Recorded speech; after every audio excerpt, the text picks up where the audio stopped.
ہماری ذمہ داری ہے کہ ہم قرآن کو سمجھیں، مسجدوں کو آباد رکھیں، قرآن کریم کو اپنے گھر کے اونچے مقام پر رکھنا چھوڑیے، نکال کر پڑھیے۔ اگر پڑھنا نہیں آتا تو سیکھیے، کوئی اس میں شرمندگی کی بات نہیں ہے۔ آپ اللہ کا کلام پڑھ رہے ہیں، آپ اللہ کا کلام پڑھ رہے ہیں، اور اگر قرآن کریم اللہ فرما رہا ہے کہ اگر پہاڑوں پر نازل کر دیتا تو پہاڑ چکنا چور ہو جاتے۔ یہ ہمارے آقا محمد مصطفیٰ صلی اللہ علیہ وسلم کا سب سے بڑا معجزہ ہے۔ یہ کانسٹیٹیوشن ہے، پوری انسانیت کا آئین ہے، یہ ضابط حیات ہے انسانیت کے لیے۔ اگر ہم قرآن کریم کو پڑھیں گے اور کیسے سمجھیں گے؟ جب ہم علماء اکرام کے قدموں کے پاس بیٹھیں گے تو قرآن کریم اور رسول اللہ صلی اللہ علیہ وسلم کی سنت سمجھ میں آئے گی۔ شیر خدا حضرت علی رضی اللہ تعالی عنہ نے رسول اللہ صلی اللہ علیہ وسلم سے پوچھا، یا رسول اللہ صلی اللہ علیہ وسلم، قرب قیامت کے فتنوں سے بچنے کا راستہ بتائیے۔ اور اللہ کے رسول صلی اللہ علیہ وسلم نے فرمایا اللہ کی کتاب، اور پھر اللہ کے رسول صلی اللہ علیہ وسلم نے فرمایا کہ جس نے قرآن کریم کو لپیٹ لیا اللہ اس کی حفاظت کرے گا، جس نے قرآن میں سے ہدایت ڈھونڈے گا اللہ اس کو ہدایت دے گا، جو قرآن سے ہٹ کر ہدایت تلاش کرے گا اللہ سبحانہ و تعالیٰ ان کو گمراہ کر دے گا۔ امام شافعی کا واقعہ، ایک شخص اس کو ضعیفی میں اولاد ہوئی، بیٹی ہوئی، تو وہ خوشی کے عالم میں کہا کہ میں اپنی بیٹی کو دونوں دنیا، دین و دنیا کی دولت اس کو دے دوں۔ قسم کھا لیا۔ اب جیسا وقت بڑھتا گیا وہ پریشان ہو گیا کہ میری حیثیت اور میں دونوں دنیا کی دولت دوں گا اپنی بیٹی کو۔ علماء کے پاس گیا، کسی کے پاس جواب نہیں تھا، اس نے قسم کھا لی تھی۔ آج کی قسم کی طرح نہیں، سیاستدانوں کے اور آپ کی قسم، وہ قسم ہوتی تھی۔ امام شافعی کے پاس گیا رحمت اللہ علیہ کے پاس، نے کہا تیرا آسان مسئلہ کرتا ہوں، آسان سہل مسئلہ ہے۔ بولے کیسے؟ تیری بیٹی کو قرآن پڑھا، سبحان، تیری بیٹی کو قرآن پڑھا، اور جو اپنے گھر سے ودا ہوگی تو اس کے بغل میں قرآن رکھ دے، دونوں جہاں کی دولت اس کو مل جائے گی، تیری قسم بھی پوری ہو جائے گی۔ سبحان۔ بخاری شریف کی حدیث ہے کہ اللہ کے رسول صلی اللہ علیہ وسلم نے ارشاد فرمایا کہ تم میں سب سے بہترین وہ ہے جو قرآن سیکھے اور لوگوں کو قرآن سکھائے۔ اللہ کے رسول صلی اللہ علیہ وسلم کی حدیث شریف ہے کہ رحمت اللہ عالمین صلی اللہ علیہ وسلم نے ارشاد فرمایا کہ میں تمہارے درمیان میں دو چیزوں کو چھوڑ کر جا رہا ہوں، ایک قرآن اور دوسرا میری سنت، تم ان دونوں کو مضبوطی سے تھام لو، تم کبھی بھی نہیں پھسلو گے۔ اشاعت علوم جامعہ نظامیہ کے زیر اہتمام ایک شائع کردہ کتاب ہے جس کا نام مکارمک الحافظہ ہے، جس میں ذخائف الاخبار کے حوالے سے لکھا ہے کہ اللہ تعالیٰ نے زمین و آسمان کو پیدا کرنے سے پہلے ازل میں ایک سرخ عقیق سے قندیل کو پیدا کیا، اور اس سرخ عقیق کے قندیل میں اللہ سبحانہ و تعالیٰ نے رسول اللہ صلی اللہ علیہ وسلم، محمد مصطفیٰ صلی اللہ علیہ وسلم کے نور کو اسی شکل میں رکھا جس شکل کو اللہ سبحانہ و تعالیٰ رسول اللہ صلی اللہ علیہ وسلم کو زمین پر بھیجا تھا۔ اور پھر اس میں لکھا گیا کہ اللہ سبحانہ و تعالیٰ نے اس کے بعد روحوں کو پیدا کیا، حضرت آدم علیہ السلام سے لے کر صبح قیامت تک جتنے لوگ اس دنیا میں آئیں گے، اور پھر کئی ہزاروں سال وہ روحیں اللہ کی تسبیح کرتی رہیں، اور اس کے بعد اللہ سبحانہ و تعالیٰ نے ان روحوں کو حکم دیا کہ وہ نور محمد صلی اللہ علیہ وسلم کی طرف دیکھیں۔ اس کتاب میں لکھا گیا کہ جس نے رسول اللہ صلی اللہ علیہ وسلم کے نور مبارک کے چہرے کو دیکھا وہ بادشاہ بن گیا، جس نے نور محمد صلی اللہ علیہ وسلم کے خلق کو دیکھا وہ عالم دین بن گیا، جس نے نور محمد صلی اللہ علیہ وسلم کی آنکھوں کو دیکھا وہ حافظ قرآن بن گیا۔ تو آپ اندازہ لگائیے کہ یہ تمام حفاظ جو آج حافظ قرآن بن کر نکل رہے ہیں، انہوں نے عالم ارواح میں رسول اللہ صلی اللہ علیہ وسلم کے نور مبارک کو، ان کی آنکھوں کو دیکھا۔ میں مبارکباد دیتا ہوں ان تمام حفاظ اکرام کو جو آج یہاں پر ان کی دستار بندی کی گئی ہے۔ ہم نے وہ نورانی منظر دیکھا کہ کیسے شیخ الجامع نظامیہ حضرت مفتی خلیل احمد صاحب قبلہ اپنے دست مبارک سے ان حفاظ کرام کی دستار بندی کر رہے تھے۔ میرے عزیز دوستوں اور بزرگوں، ان حفاظ کرام کی ایک اور خوشخبری دی جائے گی کہ جب حشر کا میدان ہوگا، حضرت آدم علیہ السلام سے لے کر رسول اللہ صلی اللہ علیہ وسلم کی امت سب اس حشر کے میدان میں ہوگی، تو ان حفاظ کرام کی حدیث شریف میں آیا کہ اللہ سبحانہ و تعالی، حضرت ابو داؤد کی حدیث شریف ہے، حضرت سہل بن معاذ رضی اللہ تعالیٰ عنہ سے روایت ہے کہ اللہ کے رسول صلی اللہ علیہ وسلم نے فرمایا کہ اس دن تمام حفاظ کرام کے ماں باپ کے سروں پر ایک تاج رکھا جائے گا، اور اس تاج کی روشنی سورج کی روشنی سے زیادہ ہوگی۔ تو ان کو خوشخبری دی جائے گی ان کے ماں باپ کو اس دن۔ آج ہم نے دیکھا کہ ان حفاظ کرام کی دستار بندی کی گئی، کل ان کے ماں باپ کو اللہ سبحانہ و تعالیٰ اس حشر کے میدان میں جب تمام انسانیت وہاں پر ہوگی ان کو ایک اعزاز سے نوازے گا۔ میرے عزیز دوستوں اور بزرگوں، حفاظ کرام کی عظمت اور ان کے مقام کے بارے میں ترمذی شریف کی حدیث ہے کہ اللہ کے رسول صلی اللہ علیہ وسلم نے ارشاد فرمایا کہ اللہ سبحانہ و تعالیٰ حافظ قرآن کو حکم دے گا کہ تم قرآن کی تلاوت کرو، اور جتنی وہ قرآن کی تلاوت کریں گے اتنا ان کو جنت میں اونچے مقامات پر لے کر جایا جائے گا، اور جہاں پر وہ اپنی قرآن کی تلاوت ختم کریں گے وہ ان کا مقام ہوگا۔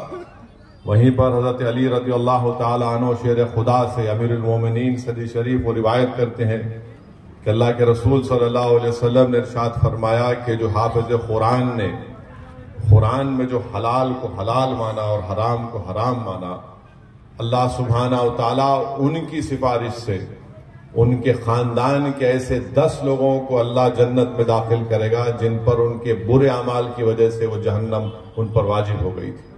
تو میرے عزیز دوستوں اور بزرگوں، حدیث شریف میں آیا کہ قرآن کریم میں ایک ایسا سورہ ہے جو اللہ سبحانہ و تعالیٰ سے سفارش کرے گا کہ یا اللہ یہ شخص دنیا میں مجھے بہت زیادہ کثرت سے سورہ پڑھتا، سورہ ملک ہے، اور اللہ سے وہ کہے گا یا اللہ تو اس میرے پڑھنے والے کو تو جنت میں داخل کر دے، اور اگر تو نہیں کرے گا تو مجھے اب قرآن سے نکال دے۔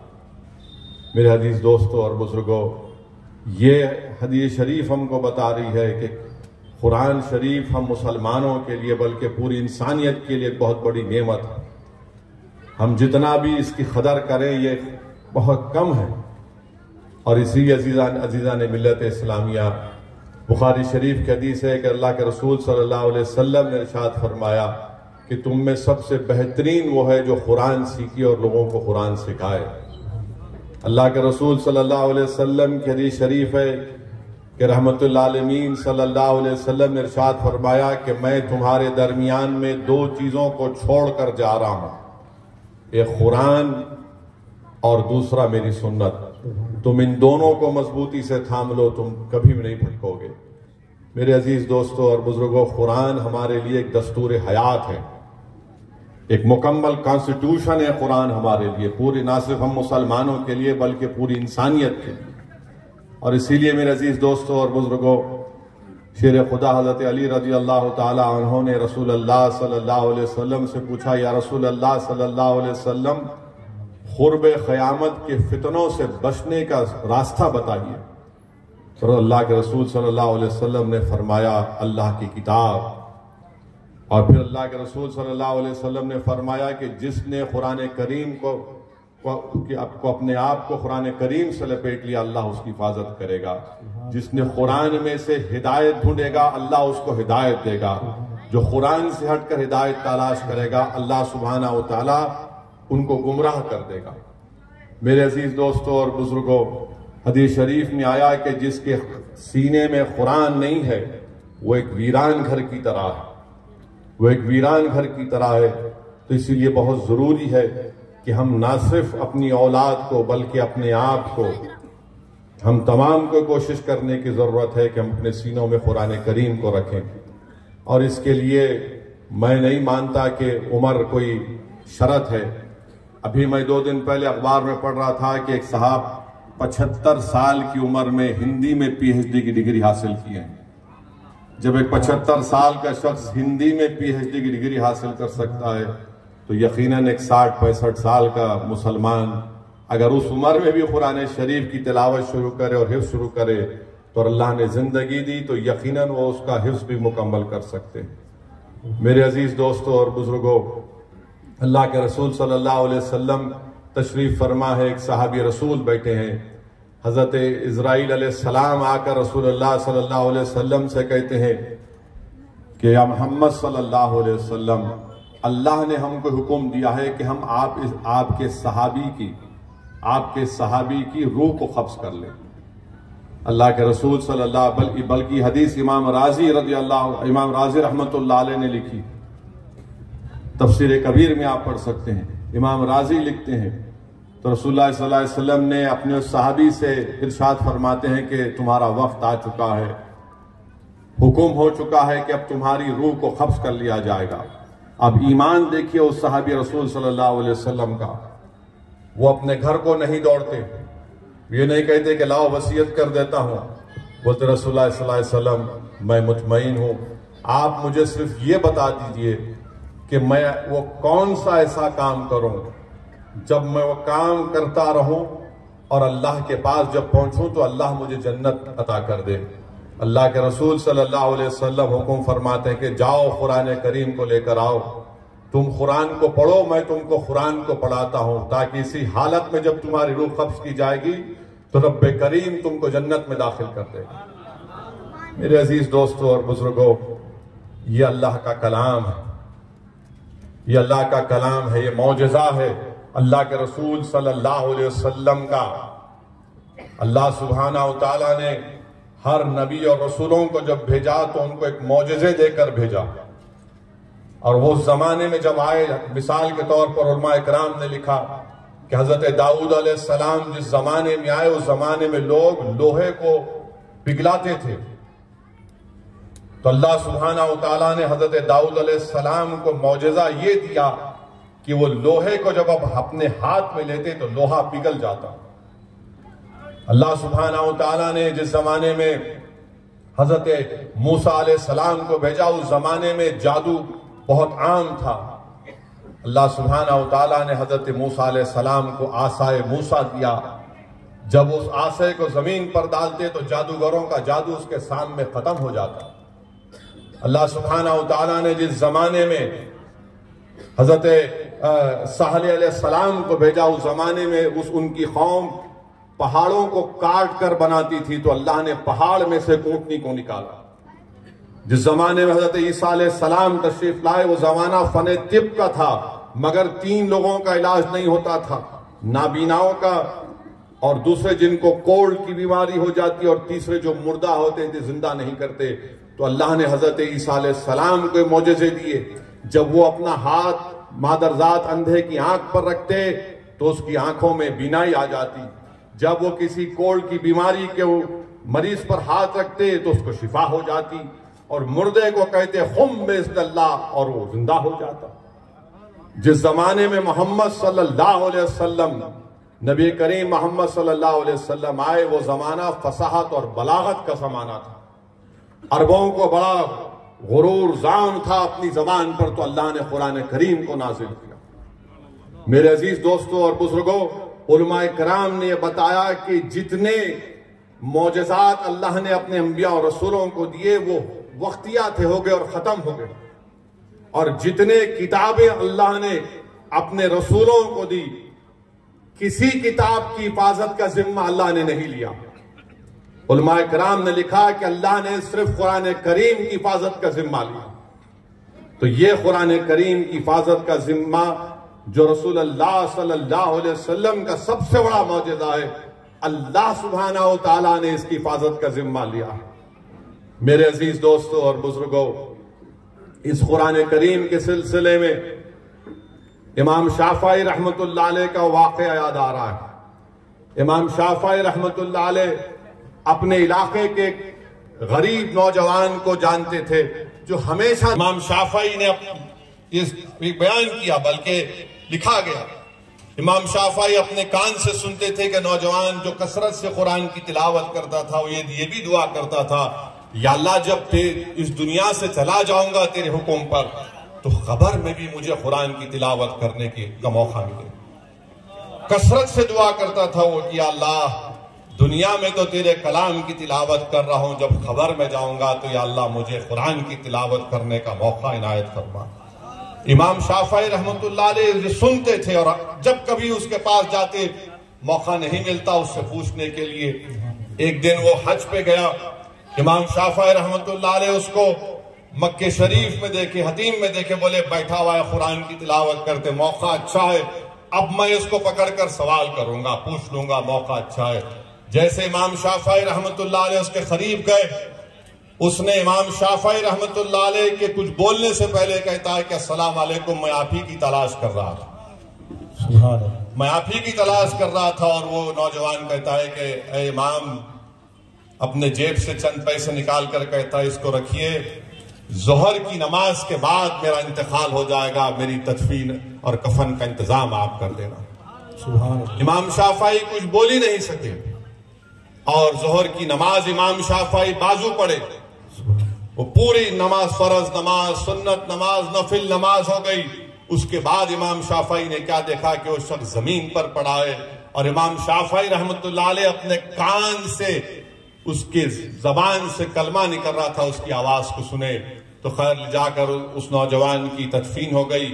کئی سالوں کے بعد پھر امام شافعی مکے کو آئے، اور جنت مالا میں پھر ایک کسی صاحب کی تدفین تھی، وہاں پر امام شافعی رحمۃ اللہ علیہ گئے. اور امام شافعی کے دل میں ایک خیال تھا کہ آخر وہ قبر میں کیسے قرآن پڑھتا ہوگا. تو جو شخص جس کے تدفین میں امام شافعی رحمۃ اللہ علیہ آئے تھے، جب اس کی تدفین کو گئے تو لوگوں نے پکار کر کہا کہ جس جنازے کو ہم لے کر آئے اس قبر کی دیوار گر گئی اور بازو کی خبر کھل گئی.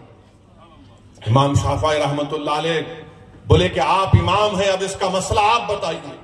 اور امام شافعی رحمۃ اللہ علیہ اس کی خبر کے پاس جو دوسری خبر کی دیوار گر گئی تھی اس کے پاس گئے، اور جب جھانکے تو دیکھا کہ وہی نوجوان قرآن کی تلاوت کر رہا ہے اپنی قبر میں. تو اس نے کہا امام شافعی یہ کوئی حادثاتی واقعہ نہیں ہے، اللہ آپ کو بتا رہا ہے، آپ کی نے دعا کی تھی تو دیکھ لو میں خبر میں قرآن شریف پڑھ رہا ہوں. اور وہ کہتا ہے کہ جلدی میری خبر کو بند کر دیجیے. میرے عزیز دوستوں اور بزرگوں، یہ قرآن کریم سے محبت، یہ قرآن کریم سے، اللہ کے کلام سے محبت ہے. ایک شخص نے، امام شافعی کا واقعہ، ایک شخص اس کو ضعیفی میں اولاد ہوئی، بیٹی ہوئی، تو وہ خوشی کے عالم میں کہا کہ میں اپنی بیٹی کو دونوں دنیا، دین و دنیا کی دولت اس کو دے دوں گا. قسم کھا لیا. اب جیسا وقت بڑھتا گیا وہ پریشان ہو گیا کہ میری حیثیت اور میں دونوں دنیا کی دولت دوں گا اپنی بیٹی کو. علماء کے پاس گیا، کسی کے پاس جواب نہیں تھا، اس نے قسم کھا لی تھی. آج کی قسم کی طرح نہیں، سیاست دانوں کے اور آپ کی قسم، وہ قسم ہوتی تھی. تو امام شافعی کے پاس گیا رحمت اللہ علیہ کے پاس، نے کہا تیرا آسان مسئلہ کرتا ہے، آسان سہل مسئلہ ہے. بولے کیسے؟ تیری بیٹی کو قرآن پڑھا، تیری بیٹی کو قرآن پڑھا، اور جو اپنے گھر سے ودا ہوگی تو اس کے بغل میں قرآن رکھ دے، دونوں جہاں کی دولت اس کو مل جائے گی، تیری قسم بھی پوری ہو جائے گی.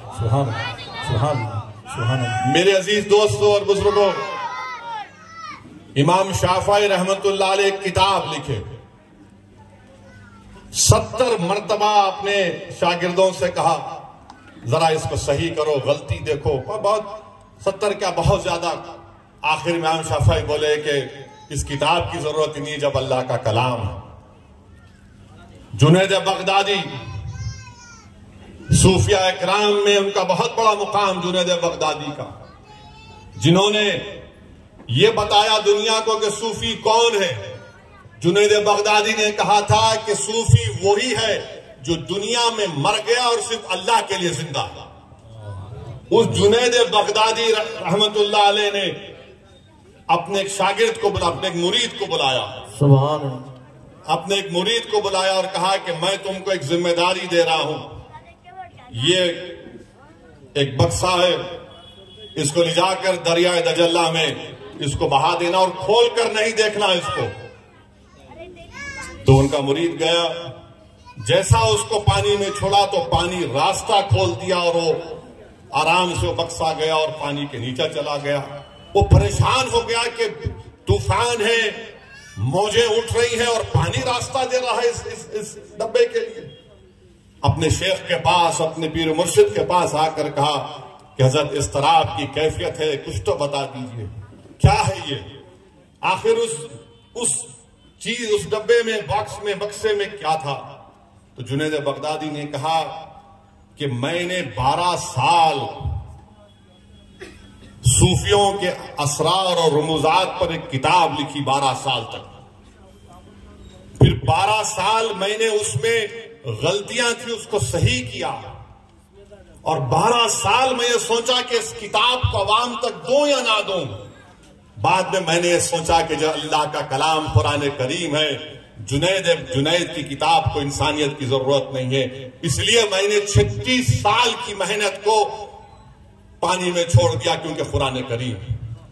یہ جنید بغدادی کی محبت قرآن کریم سے۔ میرے عزیز دوستوں اور بزرگوں، پھر ہم یہ نہیں بھول سکتے امام احمد بن حنبل رحمت اللہ علیہ کی وہ عظیم قربانی۔ اس زمانے میں خلیفہ بولیے جو بھی بادشاہ تھا، متسم باللہ تھا، معتزلہ ایک طبقہ ابھرا تھا اس زمانے میں، فتنہ تھا، جو یہ کہتے تھے کہ قرآن اللہ کا کلام نہیں ہے، مخلوق ہے۔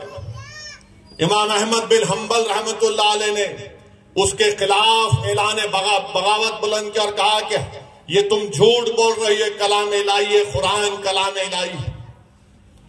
امام احمد بن حنبل کو معتصم باللہ کے جب دربار میں لایا گیا تو اس نے حکم دیا تھا کہ ان کو ایسا لے کے آنا ہے کہ زنجیریں اتنی مضبوط زنجیریں تھیں کہ ان کا جو جسم کا وزن تھا اس سے ڈبل ٹربل وزن کا زنجیریں تھیں۔ امام احمد بن حنبل کو لایا گیا، اور پھر لمبا قصہ ہے۔ امام احمد بن حنبل کو معتصم باللہ نے کہا کہ ان کو کھڑا کرو اور کوڑے مارو، ان کو کھڑا کرو اور کوڑے مارو۔ اور جب کوڑے مارنے والے آئے تو اس نے کوڑا مارا تو معتصم باللہ بولا کہ تیرے ہاتھ ٹوٹ جائیں، جم کے مار۔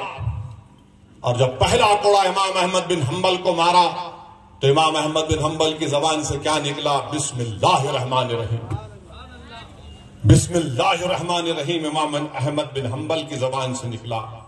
جب دوسرا کوڑا مارا گیا تو امام احمد بن حنبل کی زبان سے نکلا ولا حول ولا قوت الا باللہ العظیم۔ جب تیسری مرتبہ مارا گیا تو امام احمد بن حنبل نے اس ظالم معتصم باللہ کے سامنے کہا کہ اللہ کا کلام ہے قرآن۔ جب چوتھی مرتبہ کوڑا مارا گیا تو امام احمد بن حنبل نے قرآن کریم کی اس آیات کا ترجمہ کیا کہ بتا دو ان لوگوں کو کہ جو تکلیف ہم کو پہنچتی ہے وہ اللہ کا فیصلہ ہے۔ وہ پریشان ہو گیا معتصم باللہ۔ اور جب امام احمد بن حنبل کو مارا جا رہا تھا تو مارنے سے پہلے ایک ڈاکو تھا، ابو لبیب، کچھ نام یاد نہیں، اور اللہ اگر معاف کر دیجئے مگر میں غلط کہہ رہا ہوں، تو اس نے امام احمد بن حنبل کے کرتے کو کھینچا اور کہا کہ امام احمد بن حنبل، میں وقت کا بہت بڑا مشہور ڈاکو ہوں، میں شیطان کی پیروی کرتا ہوں، اور مجھے 18,000 مرتبہ کوڑے مارے گئے مگر میں پھر بھی چوری اور ڈاکہ زنی کرتا ہوں۔ آپ حق کے لیے آئے ہیں، آپ حق کی کامیابی کے لیے آئے ہیں، آپ اللہ کے کلام کے لیے آئے ہیں۔ امام احمد بن حنبل صبر کا دامن نہیں چھوڑنا، اور وہ جیسا بولا امام احمد بن حنبل کے حوصلے اور بڑھ گئے۔ اور جب امام احمد بن حنبل پر کوڑے برسائے جا رہے تھے تو ان کے پیجامے کا نعرہ ٹوٹ گیا۔ امام احمد بن حنبل اللہ سے دعا کیے، پروردگار مجھے برہنہ ہونے سے بچا لے، مجھے برہنہ ہونے سے بچا لے۔ سوچو آپ کہ کتنی حیا کا خیال تھا ہمارے امام احمد بن حنبل کو، اور تم دیکھو نوجوانوں تمہارا کیا حال، ہمارا کیا حال۔ اور امام احمد بن حنبل کامیاب ہو گئے تو امام احمد بن حنبل اس ڈاکو کے لیے دعا کرتے تھے کہ اللہ اس پر رحم فرما دے، اس پر رحم فرما دے۔ میرے عزیز دوستوں اور بزرگوں، ہمارے علماء، ہمارے امام کیسے تھے؟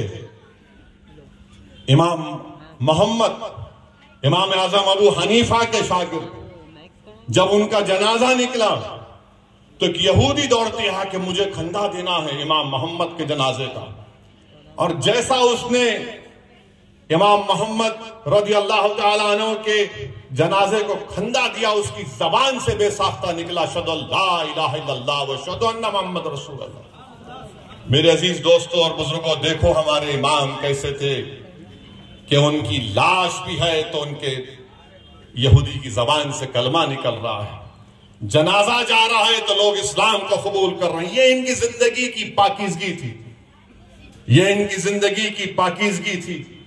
اور کیا تھا؟ وہ اللہ کے رسول صلی اللہ علیہ وسلم سے بے انتہا محبت، اللہ کے رسول صلی اللہ علیہ وسلم سے بے انتہا محبت۔